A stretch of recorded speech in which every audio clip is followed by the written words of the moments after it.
Bertemu lagi dalam cerita saya yang bersama dengan Syahrizal Kamarul Arifin sebentar lagi dari Kota Kinabalu.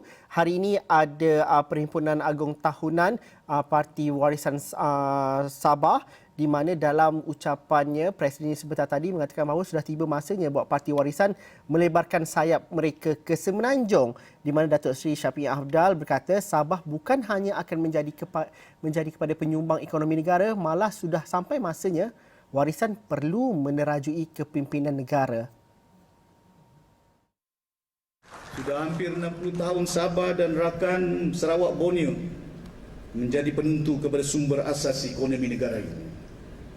Justru tiba masanya untuk Sabah bukan sahaja terlibat dalam rundingan, tetapi pimpinan dari Sabah Sarawak juga perlu menjadi kata pemutus yang ada di negara Malaysia. Kalau UMNO boleh bertapak di bumi Sabah ini, kalau DAP boleh bertapak, kalau PKR Amanah dari Semenanjung boleh ada di Sabah, takkan Warisan tidak boleh berada di Semenanjung. It's time for us for changes yang ada. Dan Syahrizal terus saja langsung dari Kota Kinabalu bersama dengan kita pada petang ini dalam cerita Syah. Mungkin dapat diceritakan Perhimpunan Agung Tahunan Warisan kali ini. Difahamkan kepada ketika ini mereka sudah pun habis bermesyuarat. Pada bila-bila masa saja warga media akan dipanggil untuk ke sidang media sebentar tadi. Syah, mungkin dapat gambarkan keadaan di sana? Baik Zul, sebenarnya baru saja berlalu di belakang saya ini adalah merupakan Presiden Parti Warisan Sabah Warisan Datuk Seri Syafie Afdal yang akan menuju ke bilik sidang media yang akan dilakukan di tingkat atas di Dewan Hakka ini. Baik Zul, sebelum sedikit untuk kita kongsikan bagaimana SOP yang diterapkan oleh penganjur itu untuk Perhimpunan Tahunan Agung Tahunan untuk Parti Warisan Sabah Warisan ini, kerana ikutkan pada sebelah pagi tadi diadakan perhimpunan untuk ucapan yang dibawakan oleh sayap parti daripada Wira, dan kemudian diikuti oleh wanita, dan kemudiannya diikuti oleh Wirawati sekitar tengah hari tadi, dan sekitar jam 2.20 petang tadi yang mana kita dapat saksikan secara langsung di Facebook yang mana terdapat ucapan oleh Presiden sendiri yang seperti mana yang telah kita siarkan sebentar tadi Zul. Baik, kalau ikutkan SOP sebenarnya terdapat hanya daripada 25 bahagian yang berada di negeri Sabah ini, hanya setiap satu bahagian dibenarkan seramai 3 orang yang perlu hadir di sini mewakili satu bahagian. Terdapat 25 bahagian secara keseluruhannya, dan kalau anda ikutkan selebihnya mereka ini mengikuti ucapan ataupun apa saja persidangan perbincangan yang berlaku di dalam Dewan Hakka ini melalui aplikasi Zoom. Itu yang dilakukan di bahagian-bahagian di 25 bahagian yang berada di seluruh negeri Sabah ini. Dan kalau ikutkan 1/3 sebenarnya kawasan yang digunakan di dalam Dewan Hakka ini untuk Perhimpunan Agung Tahunan Parti Warisan Sabah ini. Kalau ikutkan SOP-nya memang berjarak sebenarnya Zul. Kerusi-kerusi mereka yang disusun di hadapan pentas ni hanya 1 meter. Memang kerusi-kerusi tersebut disusun untuk 1 meter, dan penggunaan dewan itu hanya 1/3 saja Zul. Dewan yang di belakang sini adalah merupakan dewan banquet yang besar sebenarnya, pastinya hanya sedikit sahaja penggunaan yang digunakan, dan wakil-wakil ini hanya duduk di situ, dah habis saja untuk satu sesi mereka akan keluar dan memberikan laluan kepada mereka yang lain, kerana kita faham kalau 25 kali 3 dah memang ramai orang sebenarnya yang akan menghadirinya. Parti-parti di sini ni ahli-ahli parti warisan sendiri yang mengikuti sayap, ada yang sayap daripada Wirawati dan juga wanita, dan khususnya daripada sebentar tadi ada dilakukan mesyuarat induk, dan yang mesyuarat induk ni saja Zul memang tak dihadiri keseluruhannya, hanya dianggarkan kurang daripada 100 individu yang berada untuk mesyuarat induk yang diadakan sebentar tadi. Syah, mungkin kita dapat gambarkan sekarang ni mesyuarat sudah pun habis, dan juga kita bercerita mengenai satu perhimpunan dengan kapasiti kurang daripada 300 orang. Akan tetapi kita tahu juga Sabah kesnya meningkat kepada 3 angka semalam. Dan dengan perhimpunan seperti ini, Syah sendiri secara peribadi sebagai wartawan, adakah risau dengan perhimpunan seperti ini, dan juga bagaimana SOP-SOP itu dipatuhi, dan juga mereka semua yang hadir dalam perhimpunan ini bagaimana melakukan pematuhan terhadap SOP COVID-19 itu? Baik Zul, kalau kita nak berkata-kata itu, memang saya sebenarnya dan rakan-rakan media sebenarnya memang risau menyaksikan keadaan sebegini, tapi itu yang telah diputuskan. Kalau ikutkan Sabah ini masih lagi di bawah Perintah Kawalan Pergerakan bersyarat PKPB sehingga 20 Disember kalau dimaklumkan, kerana Tapi apa yang telah dimaklumkan oleh kerajaan negeri sendiri dibenarkan untuk setiap aktiviti mengikut kapasiti Dewan. Jika Dewan sebesar ini boleh dianggarkan sekitar 250 ke 300 individu boleh berada di dalam Dewan. Tapi kalau ikutkan mereka ni ada juga sebenarnya, Zul, mungkin ada yang mereka yang sudah berada di sini sejak pagi, ada juga yang tidak mengenakan pelitup muka. Itu yang saya boleh laporkan. Ada yang tidak mengenakan pelitup muka dan ada yang tidak begitu mengendahkan untuk berpejarakan fizikal. Itu yang berlaku di depan mata saya ketika ini kerana ada daripada ahli parti sedang menuruni eskalator untuk pergi ke kawasan perjumpaan lain, saya kira. Tapi ada yang tidak begitu mengendahkan. Jadi mungkin ini sesuatu yang tidak cantik untuk dilihat, tidak bagus untuk ditonton, tetapi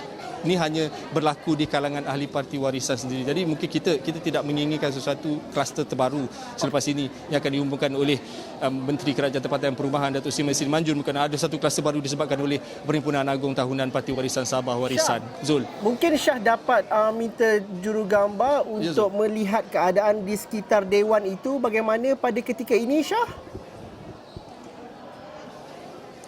Baik, kalau boleh kita minta juru kamera kita untuk menghalakan kamera untuk pusing ke belah kanan, kalau boleh. Kita minta juru kamera kita untuk menghalakan ke sana, kalau boleh, untuk kita lihat serba sedikit, Zul. Ini sudah berkurang sebenarnya keadaan semasa ketika ini. Okey, jadi ini saja yang tinggal buat masa ini. Okey, dan ini, Zul, keadaannya. Ini kalau dapat kita lihat itu tadi ahli parlimen Lahad Datuk Muhammadin Ketapi baru saja menuruni tangga eskalator selepas saja untuk mesyuarat induk sebentar tadi. Okey. Syah, kalau kita dapat fahami mesyuarat induk semua sudah okey, mungkin mesyuarat sudah pun tamat dan juga bagi wartawan dengan pengumuman Datuk Seri Shafie Apdal sebentar tadi, apa soalan yang mungkin ditanyakan pada sidang media sebentar lagi?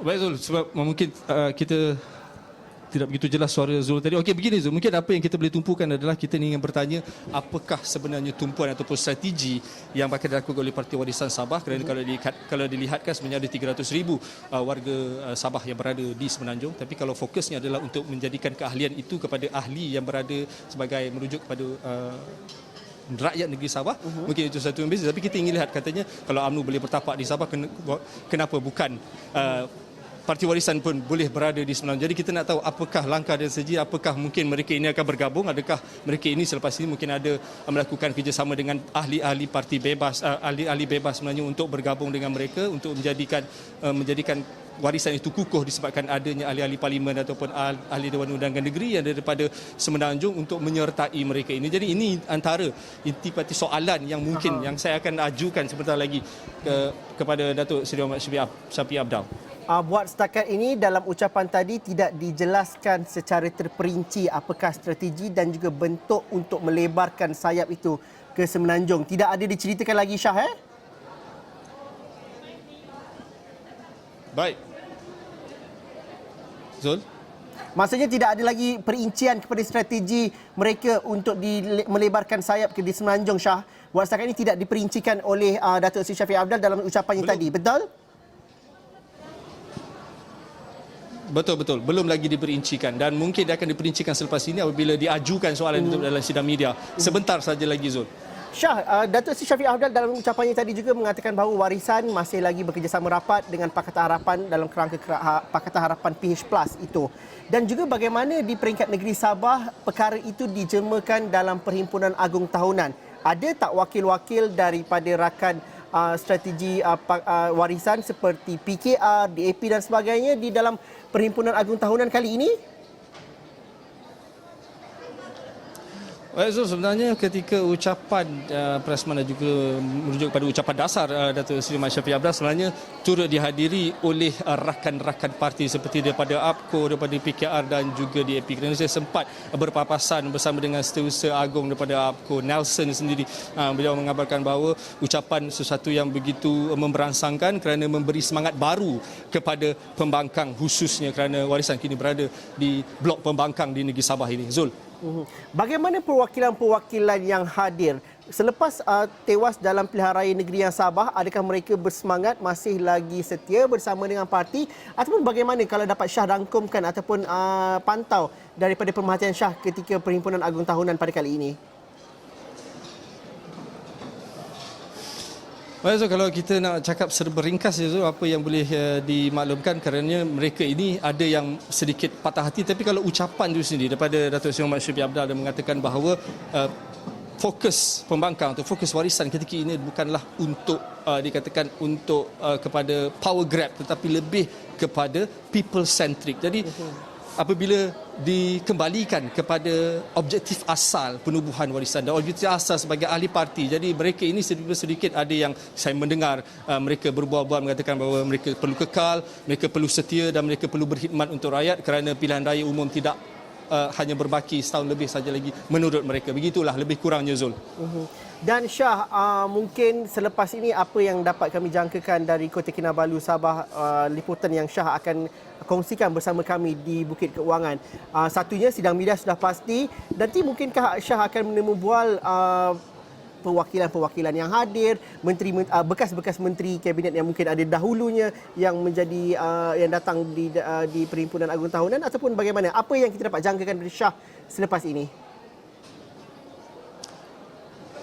Baik, Zul, mungkin kita akan selepas ini untuk sidang media Datuk Seri Muhammad Syafiee Apdal dan siapa sahaja yang berada di sekitaran itu nanti mungkin kita akan tumbal antaranya mungkin daripada Timbalan Presiden sendiri dan juga ahli Majlis Tertinggi, kerana selebihnya kerana ada bekas-bekas menteri kabinet ada pun telah berlalu pergi dan meninggalkan Dewan Hakka ini untuk pulang, dan saya pasti itu antara yang kita boleh kongsikan hanya di yang mereka-mereka yang berada di sekitar sidang media itu saja yang dapat kita kongsikan. Selain daripada update terkini daripada Datuk Seri Masri Manjun pada selepas ini sekitar jam 6.30 petang, bukan sidang media maya tetapi lebih kepada kenyataan media yang akan dikeluarkan oleh kerajaan negeri, itu yang bakal kita bawakan dari Sabah ini.